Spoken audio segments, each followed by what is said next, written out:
Our story kicks off 50 years ago in a quiet little Swedish village tucked beneath a sky brimming with stars. On this night, a green comet rips through the sky, its tail leaving a dazzling aurora as it barrels toward Earth. Down on the ground, excitement pulses through the air as the kids in town gear up for a bike race. It's the final round of the local encore racing event. Kids, bikes, and dreams collide. Among the crowd are two brothers, Anton, the village's golden boy with an undefeated racing streak, and his little brother Inferio, the quiet underdog who's often overlooked. Anton is flashy and self-assured, riding the most advanced bike ever seen in the village, the Flyer 9000. It's sleek, high-tech, and pretty much does all the work for him. On the other hand, Inferio's bike is bare bones, no gadgets, no turbo boosts, just metal, wheels, and pure heart. As the race begins, Inferio tries to speak up, asking Anton to play fair. Overhead, the green comet streaks by, and a fine shimmer of sparkling cosmic dust begins drifting down toward Earth. Anton, determined to keep his winning streak alive, uses the Flyer 9000's hidden tricks to sabotage his brother. Inferio crashes to the ground, dazed and scraped. His heart is pounding, not just from the fall, but from the sting of betrayal. And then the swirl of green comet dust silently floats into him. Suddenly, something shifts. Inferio's eyes flash a glowing green. He grits his teeth. Anger, power, and something otherworldly surges inside him. He jumps to his feet, grabs his bike, and in a heartbeat, he's racing down the track like a rocket. With unnatural speed, he passes every kid, including Anton. But he doesn't stop there. Mid-race, Inferio yanks Anton off his bike and hurls him down the hill like he's weightless. Anton eventually scrambles up, bruised and stunned. But Inferio, still crackling with green energy, just smirks. He tells Anton that from now on, he belongs to him. Fast forward 50 years. Anton is now a grumpy, eccentric scientist who lives alone in a cluttered lab. But he hasn't forgotten that day, how the comet gave his little brother godlike powers and ruined his life. Now, he's obsessed with getting that power for himself. He's built a massive machine, one designed to capture the comet's magical energy when it returns. And it's about to return. Inside his lab, Anton is tweaking the machine when the doors suddenly blast open. In floats Inferio, now a full-grown, terrifying force with glowing eyes and a dark cape. But his grand, intimidating entrance is undercut by a malfunctioning voice modulator, making his voice squeaky and ridiculous. Anton tries not to laugh but fails. Inferio doesn't appreciate it. With a flick of his fingers, he slams Anton against the wall using telekinesis. Inferio demands that Anton fix his voice device immediately. When Anton finally gets it working, Inferio storms out. Once the coast is clear, Anton turns to his assistant and whispers his true plan. This time, when the comet returns, he'll steal its energy, overpower Inferio, and become the true master. Just as the green comet reappears in the heavens, except this time, it's not alone. Floating nearby is something odd, a small glowing orb, looking more like a celestial womb than a planet. Inside, a baby is about to be born, and a young voice is narrating. We meet Will, a bright, imaginative 10-year-old who's filming a video diary for his soon-to-be baby brother. He takes viewers on a tour of his room, proudly showing off his comic books. Some are so rare, he won't even let anyone breathe near them. Will tells us about his mom, a famous novelist who still finds time to tell him scary bedtime stories. But when the stories get too spooky, he sneaks into the room of his teenage sister, Hera. Lately, though, Hera is permanently attached to her phone, texting friends and ignoring everything else. At school, Will's life isn't great either. He's bullied and doesn't quite fit in. But his dad, a local police officer, is his hero. He shows up sometimes at just the right moment to scare off the bullies. Will dreams of being just like him one day. But there's a problem. His dad made a huge mistake years ago. Convinced he'd discovered a gang hideout, he led a full police raid, only to find it was a preschool nap room. Ever since, he's been the laughingstock of the town. Now, he buries himself in cold case files, hoping to redeem himself. Back to Will, His video diary is cut short when Dad bursts in with big news. Charlie is being born today. The whole family rushes to the hospital. Meanwhile, deep in the woods, Anton is in position with his giant machine. But as always, his clumsy assistant presses the wrong button. Instead of sucking in the comet dust, the machine blasts it away. The glowing green cloud speeds off, heading straight toward the hospital. At that exact moment, baby Charlie is born. Will watches in awe as the comet streaks by the window. A thin trail of shimmering dust slips through a tiny crack and floats into the nursery. It gently lands on Charlie, who inhales it in his sleep. Just like in Furio 50 years ago, something inside him begins to stir. Back in his lab, Anton is furious. He missed his chance again. But his assistant offers a twisted idea. What if they steal the powers from someone who already has them? Cut to Will, waiting at school pickup. But no one shows up. Slowly, all the other kids leave, and Will is left standing alone. On the walk home, he's cornered by the usual bullies. They shove him around, and Will doesn't even fight back. He's too used to it. By the time he gets home, his face is bruised. But nobody notices. His mom is buried in her writing. His dad is busy with baby Charlie. Will tries to get someone. Will walks into Hera's room. She's got headphones on. He starts to open up about feeling invisible, but she never hears him. Then comes the last straw. Will walks into his bedroom and finds it's been turned into Charlie's nursery. His dad explains that the baby needs to be close by. Will? He's getting the dusty, freezing office to sleep in now. When he protests, his dad says, coldly, time to grow up. That night, alone in the office, Will finds his dad's forgotten case files. He starts reading, and somehow, he spots something, a pattern in the robberies. His heart pounds. He thinks he's onto something.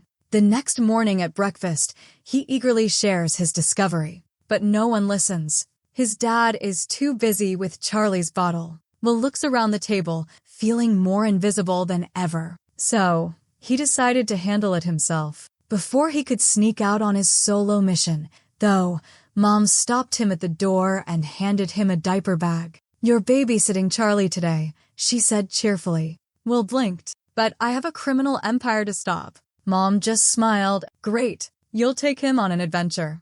With no choice but to lug his baby brother along. Meanwhile, back at Anton's creepy lab, the villainous scientist was nearly finished building his power-extracting machine. The glowing machine buzzed with unstable energy, its core humming like a brewing storm. Suddenly, Inferio burst in again, swaggering like he owned the place. Behold, Inferio said dramatically as he climbed into the contraption. My throne awaits. Anton rolled his eyes and gestured to his assistant to activate the machine. But once again, the assistant fumbled with the controls. The buttons beeped uselessly. Sighing, Anton stepped in to do it himself. Just as he reached for the lever, Inferio jolted up and, thinking the machine was defective, used his powers to shrink it to half its size. There, fixed, he grinned. Anton stared at the tiny, useless hunk of metal in horror. The device was now too small to extract power from anything, even a baby. Inferio didn't notice and left with a proud strut, completely unaware that he'd ruined everything. Again. Back in town, Will dragged Charlie around. At one point, while waiting at a bus stop, Will jokingly tried to give Charlie away to a tired-looking mom wrangling her 3 kids. No thanks, she said flatly. Eventually, Will arrived at a suspicious-looking warehouse. He crouched behind a stack of crates, pulling out his phone and recording video as a group of masked men loaded crates of stolen tech into a truck. Then, disaster. Charlie let out a loud, cheerful cry. The robbers froze.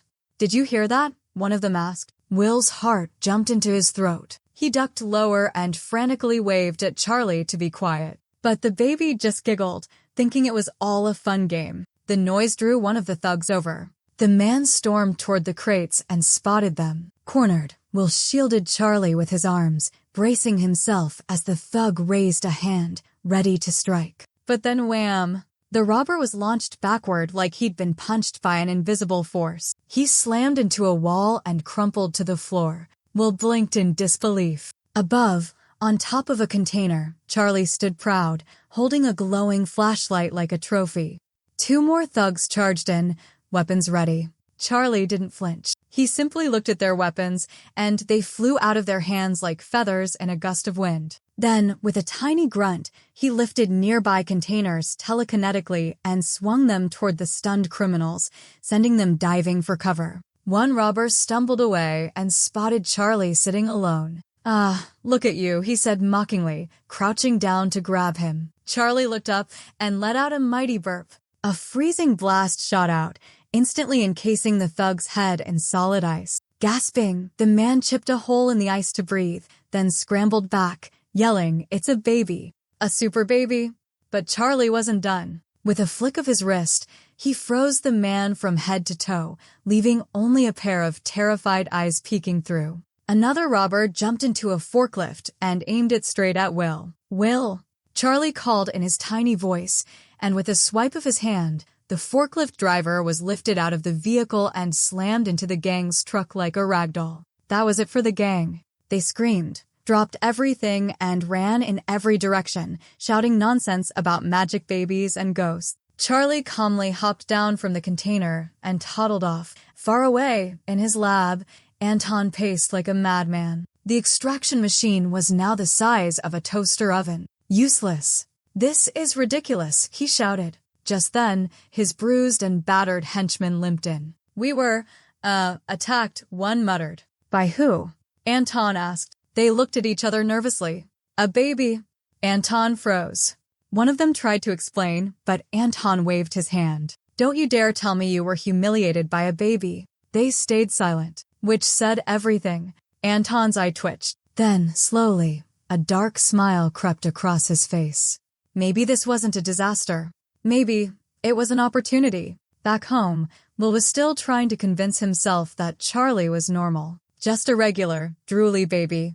Then Charlie looked up at him with wide eyes and said, in flawless Swedish, "I'm hungry." Will nearly dropped him. "You talk now." Charlie nodded, babbling away like it was no big deal. Will, in full panic mode, tried to hush him. Mom was nearby. "Yeah, he's, got a cold," Will said when she walked past. Totally normal baby stuff. On TV, a breaking news report played. The police were showcasing a powerful new exosuit and rifle system built to handle any dangerous threat. Some council members were impressed, others skeptical. "Is a nice-looking city worth anything if we can't protect it?"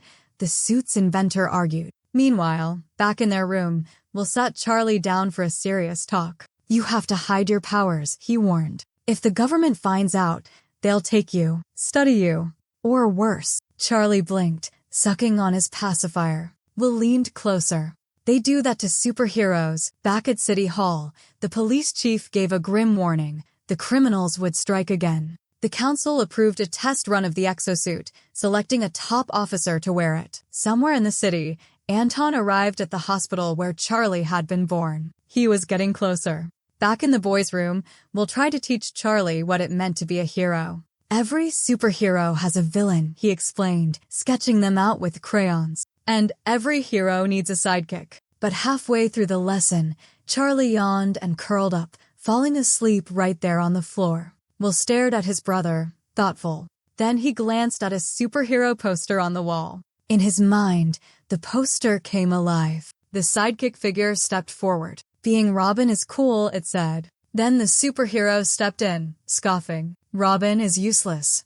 The voice grew louder. "You need to be the one with the powers. And if you don't have them, gain Charlie's trust. Use him." The next morning, Dad was thrilled. He'd just been reinstated at police headquarters. As he celebrated, Mom reminded him that Charlie still needed looking after. "I'll do it," Will blurted out, already holding the baby. On the rooftop, Will had a surprise prepared, a superhero training camp. He dressed Charlie in a tiny t-shirt with a big S.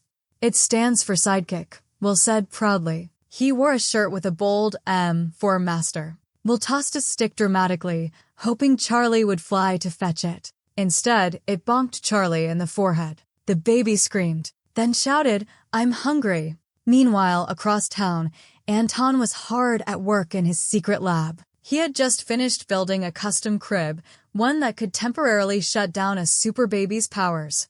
His assistant ran a final test and gave him the thumbs up. It worked. Anton smiled, a sly, satisfied grin forming across his face. Back on the rooftop, Will was spoon-feeding baby food into Charlie's mouth, listing off all the potential powers he might have. Flight, laser vision, telekinesis, maybe even super smart. He was deep in his theories when something caught his eye on the street below. A garbage truck. Not just any garbage truck, that garbage truck. The robbers, he muttered under his breath. Time for our first mission. Will was ready for action, but just as he and Charlie took off, a familiar problem appeared: school bullies.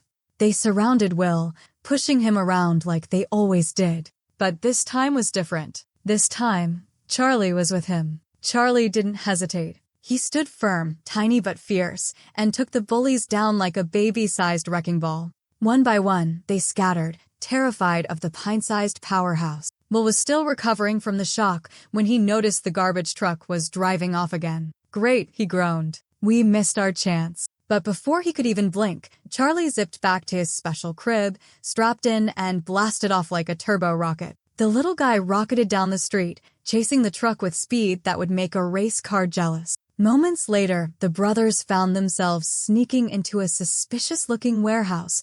The same truck was parked outside, still dented from when Charlie had smacked it with a forklift. Inside, they crept quietly until they reached a locked door. Will began scanning for ways to pick the lock or trigger the security. He was trying to be careful. Charlie was not. With a grunt, the baby bulldozed through the door like it was made of paper. They entered a massive storage area packed with stolen goods, boxes, crates, electronics, and something way more dangerous: exoskeleton suits. The same kind they'd seen in those police tests. As they moved deeper into the facility, Charlie grew more nervous. His little hands trembled as he clutched Will's shirt. Will, on the other hand, was getting curious. Too curious. They stumbled into a dimly lit room, clearly some kind of secret lab. Suddenly, voices echoed through the hall. Will grabbed Charlie and ducked behind a set of strange-looking machines. They crouched there, hearts pounding. "I want to go home," Charlie whispered. "To Mom and Dad." Will stared at him, then said quietly, "Don't trust adults, Charlie. One day you're everything to them. The next, nothing. Grown-ups always let you down." Charlie's eyes filled with tears. Sure, he had powers, but right now he was just a scared little kid. Will scooped him up and crawled through a narrow vent. They slid through metal tunnels until they popped out in the most unexpected place, right onto the school playground. They ducked behind a dumpster, hoping the crooks weren't following. Turns out, they didn't need to worry. None of the robbers wanted a rematch with a super baby. Charlie was still sobbing. Will didn't want to yell or scold him. He knew that wouldn't help. So he pulled out his last resort, a full-on tickle attack. Charlie laughed, snorting and hiccuping between giggles. That's when their dad showed up, strutting around in his brand-new police armor. Will tried to warn him about the bad guys, the hideout, everything. But Dad brushed it off and ran straight into a new crisis. A ride at the local amusement park had just been hijacked. Will tried to catch up, while Charlie looked up at him with wide, thankful eyes. "You helped me be better," the baby said softly. "When I grow up, I want to be just like you." Will froze. He hadn't told Charlie the truth, not even close. But before he could respond, a new report came over the police radio. There was a bomb in the park. "We have to help," Will said. Charlie looked uncertain. "But Dad's got it, right?" Will didn't wait. He raced off toward the danger. At the park, their father confronted the masked criminal. But then, classic Dad, he realized he'd left his special rifle in the car. He ran back to get it, finally returned, and then hit the wrong button. He paralyzed himself. Charlie rushed over and tried everything, shaking, yelling, poking his face. Nothing worked. Finally, out of desperation, he bit Dad's finger. Meanwhile, Will had snuck beneath the tower where the bomb was supposed to be. But when he got there, it wasn't even turned on. Suddenly, Dad stumbled in, still shaky from being frozen, fighting with the villain, who turned out to be Anton's assistant. They wrestled and crashed into a row of porta-potties. One fell right on Will. From inside the mess, Will could hear his father shouting to the crowd that he had disarmed the bomb. The truth? There was no threat. But the media didn't care. They hailed him as a hero anyway. In front of the cameras, he said it was Charlie who'd saved the day, waking him up just in time. A news reporter, completely charmed, gave Charlie a new name, Super Charlie. Then they asked about Will. The officer shrugged. He was around here somewhere. Guess he wandered off. Right at that moment, Will emerged from a nasty, overflowing public restroom, covered in trash, disgusted, and completely unaware that a hidden camera had caught the entire humiliating moment. A camera secretly planted by Anton. Soon, the footage was everywhere. Memes, jokes, videos, Will was the butt of every joke at school. He couldn't catch a break. That's when Anton showed up. He smirked and handed Will a business card. I know your secret.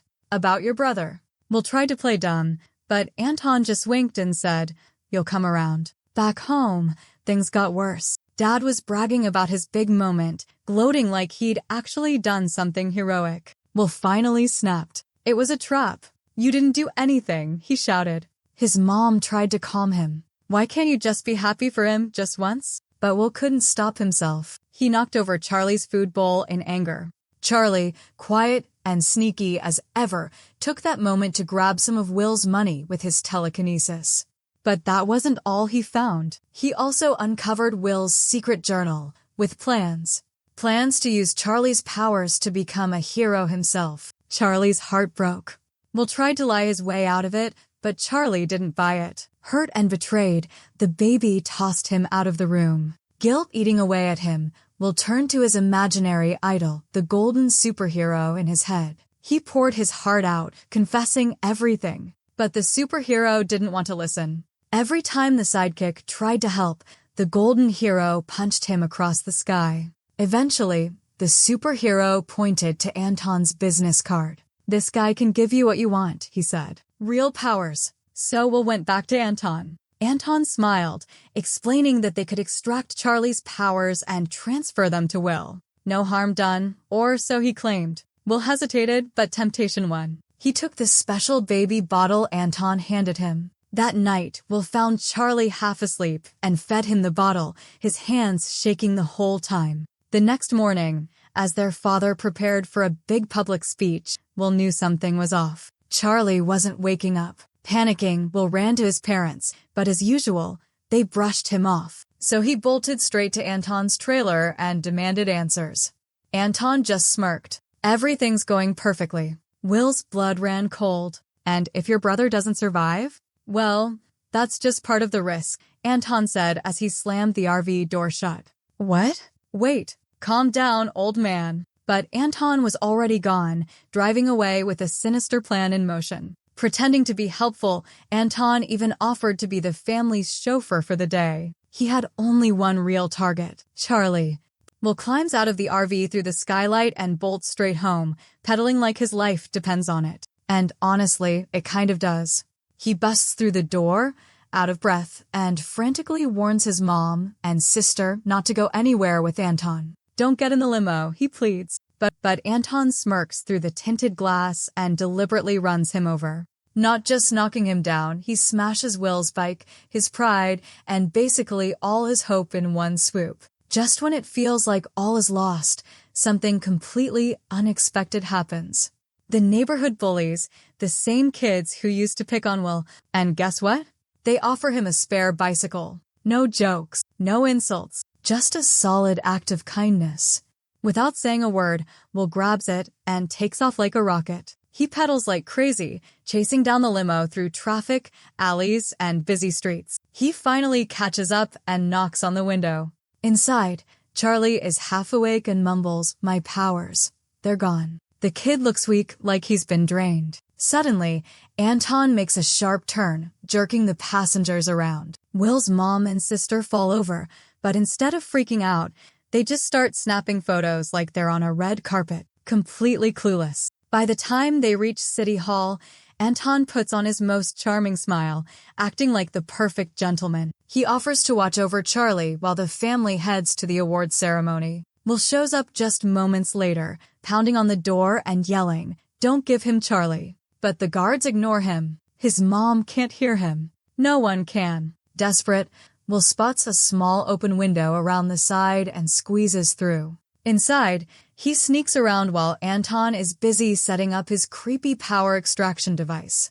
The guy looks like a mad scientist, practically drooling as he prepares to drain the last bits of Charlie's superpowers.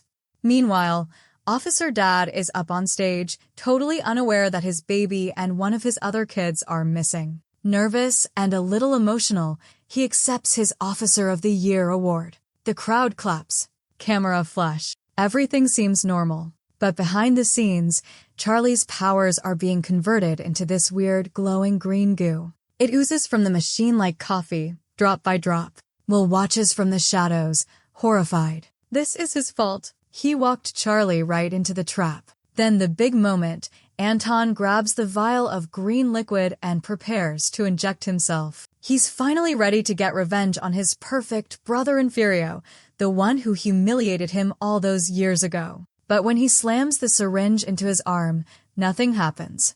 No power-up, no transformation, just silence. That's when Will steps forward with a sly grin. Yep, he switched the vials. Anton injected himself with plain green juice or something. Total fake-out. Furious, Inferio storms in, locks Anton in a chamber, and says through gritted teeth, "I'll deal with you later." Then Inferio struts out, thinking they've won. Will notices something strange. Inferio's suit seems off, almost like there's more to it than meets the eye. He rushes over to Charlie, lifts him out of the extraction chair, and hesitates for a moment. The glowing cup of power is still there. He could take it. Just one sip, and he could be the hero he always dreamed of. But then he looks at Charlie, his tiny, exhausted little brother, and remembers every silly, sweet, hilarious moment they've shared. No way he's letting him go.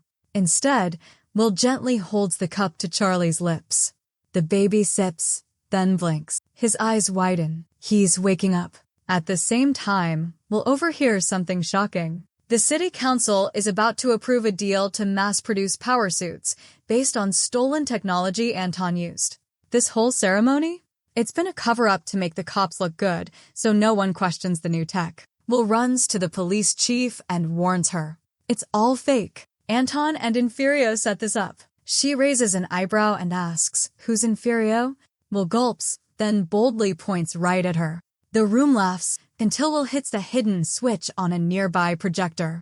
A slideshow pops up, showing Inferio's transformation process. Her true identity is revealed. She's been pretending to be a male officer this entire time. Busted.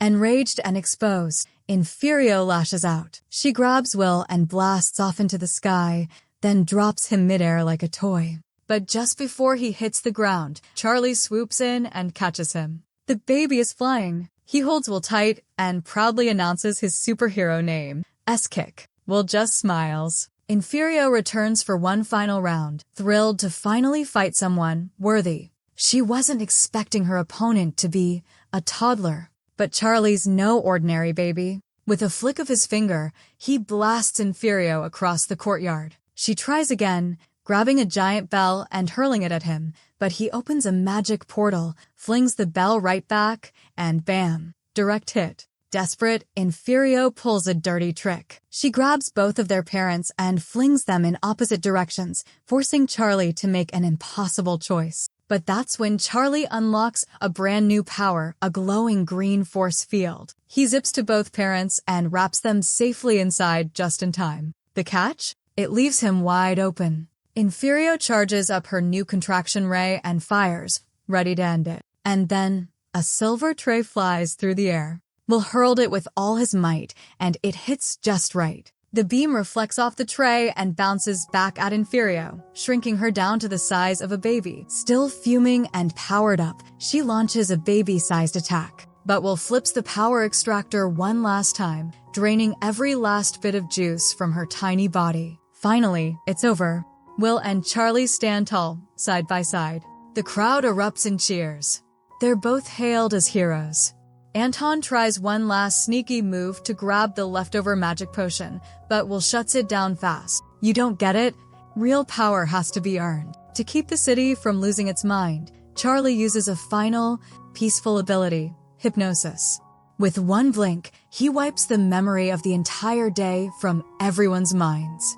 Later on, their mom writes everything down in a children's book called Super Charlie. It becomes a massive bestseller. When her editor asks, "Where'd you come up with this idea?" she just smiles and says, "Well, gave it to me."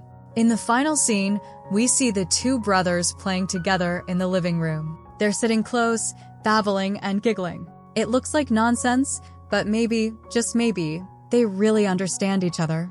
And that's a wrap, folks. That's the full, wild, hilarious, and heartwarming ride of Super Charlie.